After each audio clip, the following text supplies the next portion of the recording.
Yes, Redison TV kwoli webale kubanga okyagoberera yonna gy'osinzira okubanga gy'otulabira nyongera okukwebaza gwatambula naffe ebbanga lyonna kyokola kya mutawaana nnyo atanaba kubanga osubscribinga nyongera okujjukiza kirira wansi awo olaba ekigambo subscribe kikwateko kwata kade aka notification obeere nga tomisinga nsonga yonna nga bwentera okugamba kakuyambako okujjukiza nti kati Redison TV tutaddeyo ensonga egenda okubanga egenda maaso. Uliriza waliwo akatambi kengenda okubanga nkupuleyingira akatambi kano nga kalonkomye Mathias Mpuuga era katambudde ku mitimbagano egy'enjawulo nga kiraga omukulu ono abadde alina ddiiru gyagenda okubanga akola ey'okubanga alinnya mu nteekateeka eza Robert Kyagulanyi Ssentamu nga sinaba kubanga nkuwa audio eno njagala otegeere ebigambo bino. Ekibiina ekya National Unity Platform kivuddeyo ennaku ez'emabega ne kiteekateeka oba ne kitongoza enkola ey'okuregisteringa abalonzi abapya oba abawagizi baakyo abapya bafuuke bammemba nga balina kaadi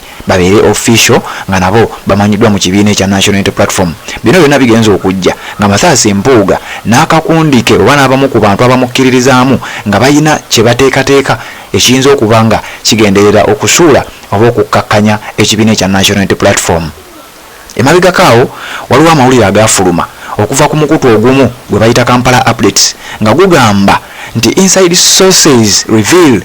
on 1st June Mpuuga is planning to unveil something new to the people of Greater Masaka. He is giving out invitation cards to a few trusted supporters, inviting them to a Thanksgiving ceremony at his home, and the chief guest may be Speaker of Parliament Anita Amongo. Kati uliriza nti speaker nti Mpuuga Mathias Mpuuga ateeseteese omukolo ogw'amaanyi ogutanaba kubanga gumanyibwa kigendererwa kyago nti omusajja ono ategese omukolo ogw'amaanyi ng'ennaku z'omwezi lumu omwezi ogw'omukaaga ogujja ng'ategese omukolo ogw'amaanyi gwe yayise Thanksgiving nti era omukolo guno gwakumujagulizaako okufuna obwesige mu speaker akubiriza Parliament amanyiddwa nga Anita Amongo naye obwesige bwe buliwa abantu badde beebuuza. Kati nga sinaba kubanga nkuwa akatambi kano njagala okutegeeza nti akatambi kano kengenda okubanga nkuwa omwami gw'ogenda okuwulira ayogera bamuyita Kivumbiddeewo ng'ono Kivumbiddeewo ye personal assistant owa Mathias Mpuuga Nsamba oba kiyambi we personal assistant we nga Kivumbiddeewo ono awulikika oba ogenda muwulira ng'akunga abasuubuzi b'omu Masaka n'abantu ab'enkizo mu kibuga Masaka nga bano abagamba ki nti bayina enteekateeka oba bayina omukolo ogutegekeddwa akakundi ka Mathias Mpuuga kano nga kaliko akakulira yennyini Mathias Mpuuga Nsamba nga kuliko Abedi Bwanika oyo nga omumanyi mukwano gw'ennyo era foot soldier we Mathias Mpuuga ne gurupu ye nga bategese olukuŋŋaana luno era nga bayita abasuubuzi ab'amaanyi mu kibuga Masaka nga bagamba nti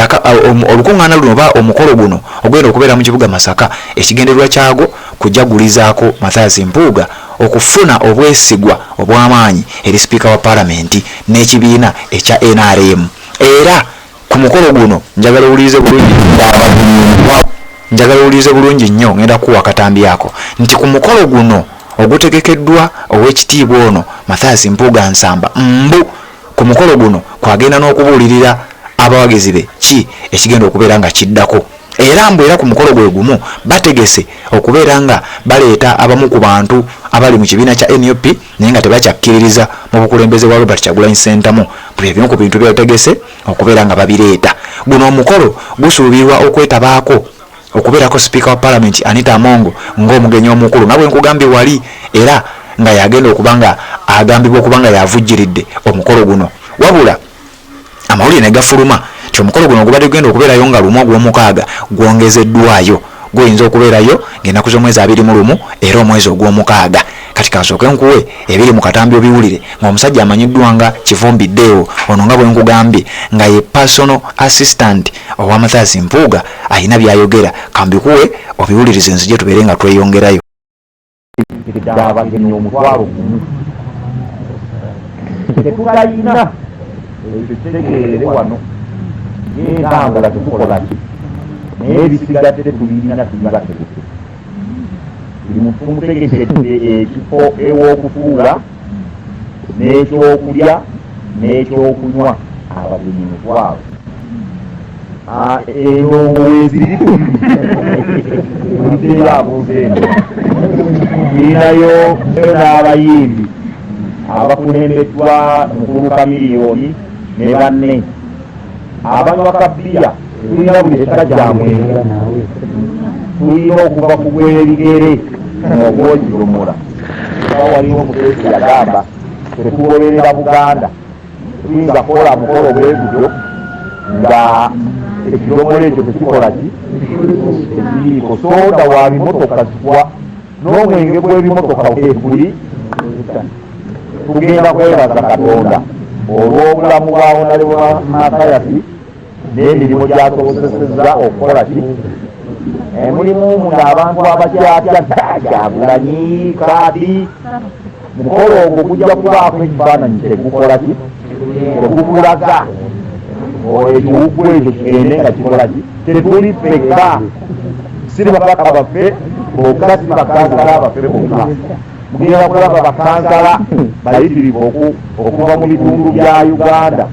ebyenjawulo n'ababaka ba paaliyamenti ab'ebitundu ebyaki ebyenjawulo so tubasaba mulimu ababinalimu abategeera tebakwano kubanga abantu abamu bye mutaagala kuwulira bye bino tebasobola kuwa buvunaanyizibwa nga Honale Mpuuga bwe baabu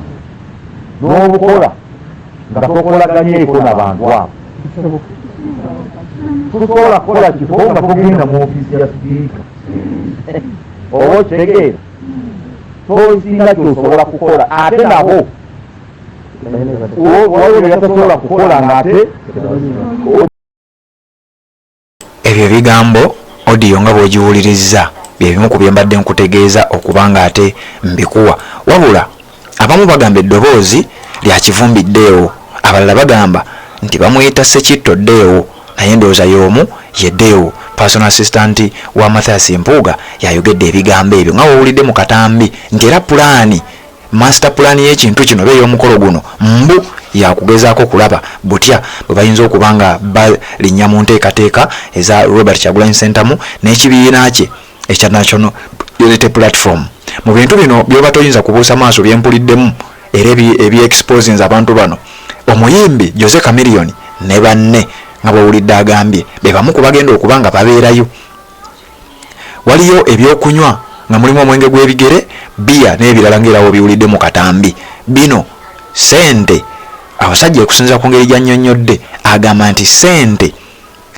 eza transport kyekyokka kye batayina era kye batagenda kuprovidinga okusinziira ku ngeri gy'asuubizzaamu naye ebisigadde bagenda kubibawa. Kati abantu badde beebuuza bwe kiba nga ddala bwe kityo bwe kiri Mathias Mpuuga ayina ssente mmeka? Kati wano abamu we bakugambidde nti abamu ku bantu abasuubirwa okubeera ku mukolo ogwo kwe kuli ow'ekitiibwa Speaker Anita Amongo ng'omugenyi omukulu era mbu yafandinze omukolo guno okugenda okubeerayo ng'ennaku z'omwezi 21 ogubadde ogw'okubeerayo nga lumu omwezi ogwo gujja ogw'omukaaga. Kati nno bwe batyo Mpuuga bwe bamu exposinze ne pulaani ze ez'okulinnya mu nteekateeka eza Robert Kyagulanyi Ssentamu gwali ku Redison TV byonna ngenda bikuleetera obeere ng'obifuna kasita oba ng'omaze okusubscribinga ate naba kubeera ng'osubscribinga kirira nsawo olaba ekigambo subscribe kikwateko kwata kadde ka notification obeere nga tomiisinga ate nsonga yonna bino byonna ogenda kuba ng'obifuna weekumire ku mukutu guno tugenda kukuleetera byonna ebiba bisigaddeyo by'otegedde ne by'otategedde naye ng'omukolo eddeeti yakyuse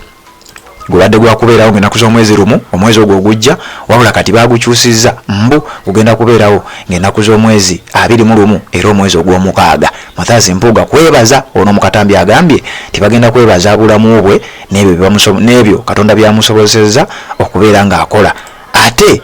amawulire agafulumye galaga mbu yandibanga ekintu kyagenda okulangirako